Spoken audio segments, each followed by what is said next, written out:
या study home classes में आपका स्वागत है। जो नए व्यक्ति हमसे पढ़ रहे हैं वो सबसे पहले ये देख लें कि जब भी हमारे चैनल को आप सब्सक्राइब करते हैं तो यहाँ एक फ़ोटो देता है। फ़ोटो पे जैसे ही आप क्लिक करते हैं इसके ऊपर जो है होम लिखता है और यहाँ वीडियो लिखता है।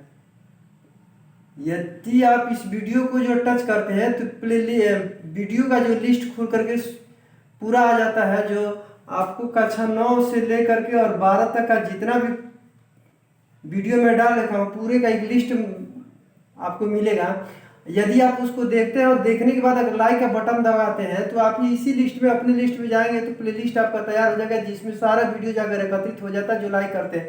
तो कक्षा 9 के पढ़ने वाले 9 की वीडियो दबा दें और उसके प्लेलिस्ट में आपको मिल जाएगा। और अगर जो है 10 का पढ़ते हैं तो 10 और 11 का पढ़ते हैं तो 11 और 12 का पढ़ते हैं तो 12 का जो भी व्यक्ति पढ़ता है वो अपने क्लास लिस्ट की जो भी वीडियो मिलती है टोटल को पढ़ते जाओ, लाइक का बटन दबाते जाए, वह आपके वीडियो का जो प्ले लिस्ट बन के तैयार होगा उसमें आप जाकर के एकत्रित हो जाता है। वहां से आप आसानी से परीक्षा के समय जो है दोहरा सकते हैं और इसमें ढूंढना नहीं पड़ेगा आपको। तो जैसे ही आप अपने वाले जो लास्ट में 3 ठो बिंदी देता है उसको अगर छूते हैं तो वहाँ आपको जो प्लेलिस्ट मिलते हैं उस प्लेलिस्ट में आप अगर देखते हैं तो ये लाइक की पूरी वीडियो आपको वहाँ मिल जाएगी और आसानी से आप दोहरा लेंगे। तो ये देख ले आप जिस क्लास के उस क्लास के वीडियो को देख करके जो है आप अपना ऐसे जो है स्क्रीनशॉट लेकर के याद करके कापी बना सकते हैं, या वीडियो जितना मैं पढ़ा हूँ उसको जो बोल रहा हूँ तो आप जो है कलम कापी ले करके उसको नोट करना शुरू करें। जैसे ही 7 बजे रोज एवरीडे 7 बजे के पहले आपको वीडियो मिल जाया करेगा। एवरीडे 7 बजे आपको वीडियो देता हूँ तो उससे पहले जो है मैं पढ़ा दिया करता हूँ। तो अगर मिलता है 7 बजे तो आप स्टार्ट करें, इसमें स्क्रीनशॉट ले लें और आसानी से इसको लास्ट में जब आपको पढ़ा करके बंद करता हूँ उस समय स्क्रीनशॉट ले, इसलिए कि इसको जो है डिवाइड करना पड़ता है, अलग अलग भागों में बांटा जाता है तो उसको बांट करके बता दूंगा, उस समय स्क्रीनशॉट लेकर के आसानी से याद कर सकते हैं। और पूरे जो 100 में 100 नंबर आप पाएंगे। इसमें जो है सामान्य हिंदी और साहित्यिक हिंदी, सामान्य हिंदी और जो है साहित्यिक हिंदी दोनों के लिए एक समान है। ये जो भी पढ़ा हूं ऐसे कॉमन जो है बहुउद्देशीय तरीके से इसको मल्टीपर्पज के हिसाब से इस क्वेश्चन को बनाया हूं कि किसी भी सत्र का जब से आप बोर्ड बना है तब से लेकर के जब से किताब बटा हुआ वहां से लेकर के और आज तक का जो है, और आप अगर यदि इस वीडियो को देख लेते हैं तो उस समय का अंसाल उठा करके देखें और अंसाल वो टोटल आपको जो है हल हो जाएगा। इससे इस तरह से बताया हूँ ताकि जो है ज़्यादा से ज़्यादा आप परीक्षा में ज़्यादा से ज़्यादा मार्क ले सके, उसी की जो है ध्यान में रख करके इस वीडियो को मैं बनाया हूँ। और इसमें दे रहा है पूर्व मध्यकाल भक्तिकाल के नाम से जाना जाता है, जो 1400 विक्रमी संवत से शुरू होकर के 1700 विक्रमी संवत तक रहा है।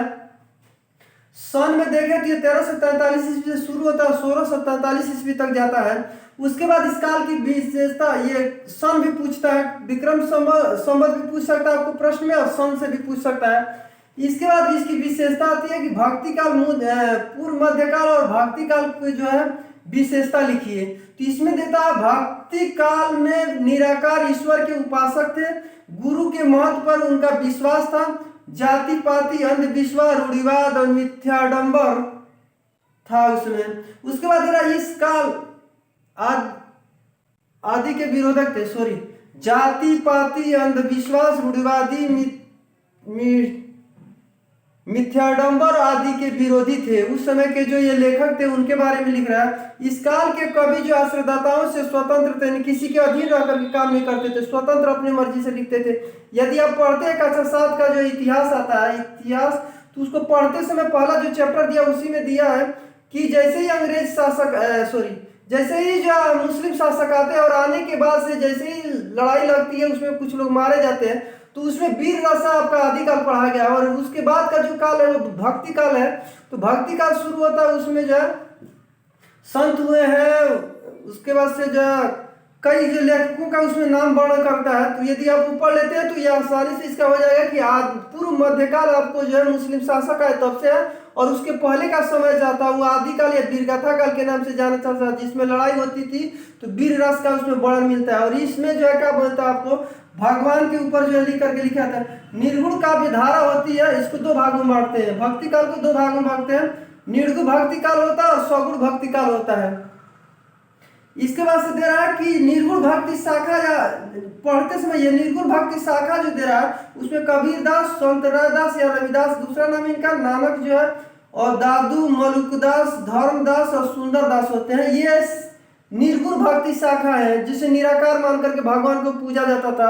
और इसमें सगुण भक्ति शाखा है जिसमें साकार रूप करके मूर्ति पूजा को मान सकते हैं। इसमें निराकार को, जैसे अल्लाह को निराकार मान करके पूजा जाता है, उस तरह का इसमें वर्णन है। इन सारे कवियों ने इस चीज को लिखा है। तो कबीर दास का बीजक होता है, एक महाकाव्य है, और उसके जो भाग होते हैं साखी, शबद, रामायणी होती है। संत रैदास, रविदास होता है, प्रभु जी तू चंदर हम पानी होता है। तो इस तरह से ये कुछ ही कविताओं का नाम दिया इसमें, तो मैं कुछ ही लिख रहा हूँ ताकि जो ज्यादा कंटेंट होने में, याद करने में दिक्कत होगी, ज्यादा कंटेंट होने में याद नहीं होता है। अब इसमें दे रहा स्वगुण भक्ति का धारा में मूर्ति पूजा को जो है साक्ष्य मानकर किया गया था।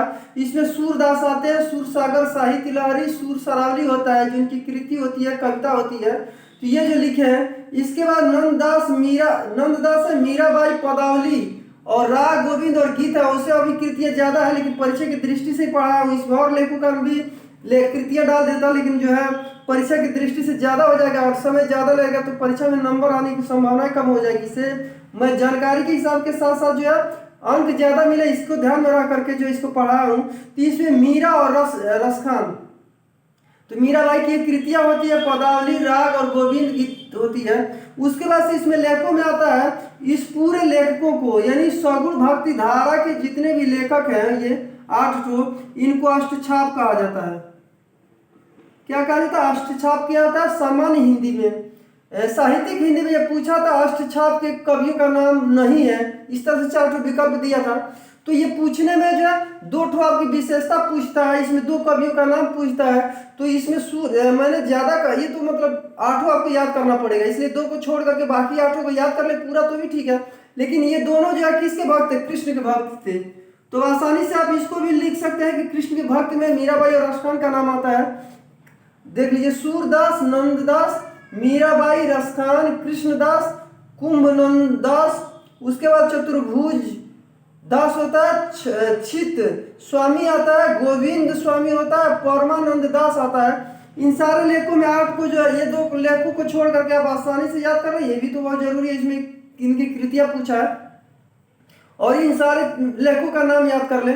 इससे 2 नंबर आपका कंप्लीट, इससे जो आपका अच्छा नंबर आ सकता है। इसके बाद दे रहा जो महत्वपूर्ण है, इंटर में पूछता है। इसके पहले तो ये हाई स्कूल और जो है 11 तक था, ये 12 में आता है। उसमें दे रहा है कुतौरबन जो है मृगावती होता है, ये इनके लेखक की कृति होती है।